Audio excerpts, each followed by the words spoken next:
नमस्कार दोस्तों, आज मैं आप सभी के समक्ष शरद पूर्णिमा की व्रत कथा प्रस्तुत कर रही हूँ। अश्विन मास के शुक्ल पक्ष की पूर्णिमा शरद पूर्णिमा के रूप में मनाई जाती है। शरद पूर्णिमा को कौमुदी पूर्णिमा, कोजागिरी पूर्णिमा, रास पूर्णिमा तथा कुमार पूर्णिमा के नाम से भी जाना जाता है। ऐसी मान्यता है कि शरद पूर्णिमा के दिन चंद्रमा 16 कलाओं से पूर्ण होकर धरती पर अमृत की वर्षा करता है।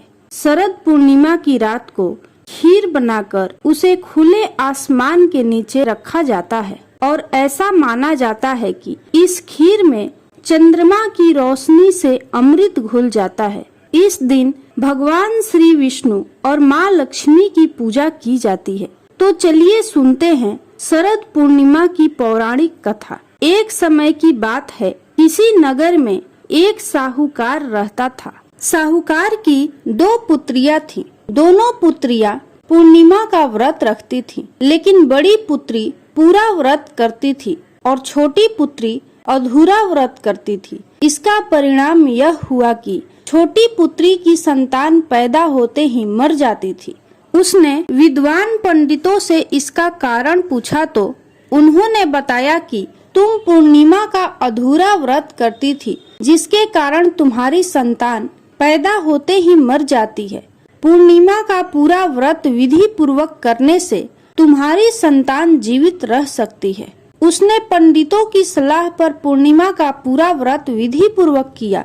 उसके बाद उसे एक पुत्र पैदा हुआ, जिसकी कुछ दिनों बाद ही मृत्यु हो गई। उसने लड़के को एक पाटे पर लेटाकर ऊपर से कपड़ा ढक दिया। फिर बड़ी बहन को बुलाकर लाई और बैठने के लिए वही पाटा दे दिया। बड़ी बहन जब उस पर बैठने लगी तो उसका घाघरा बच्चे को छू गया। बच्चा घाघरा छूते ही रोने लगा।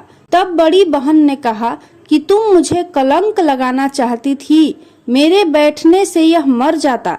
तब छोटी बहन बोली कि यह तो पहले से मरा हुआ था, आपके ही भाग्य से यह जीवित हो गया है, आपके पुण्य से ही यह जीवित हुआ है, क्योंकि आपने पूर्णिमा का व्रत पूरे विधि विधान से हमेशा पूर्ण किया है। जब यह समाचार नगर के राजा को मिला तो उसने पूरे नगर में ढिंढोरा पिटवा दिया कि सभी नगरवासी शरद पूर्णिमा का व्रत अवश्य करें। बोलिए श्री विष्णु भगवान की जय। यदि आपको यह कथा अच्छी लगी हो तो कमेंट बॉक्स में श्री लक्ष्मी नारायण की जय जरूर लिखें। साथ ही आपके अपने चैनल को सब्सक्राइब करना ना भूलें। जय माँ लक्ष्मी।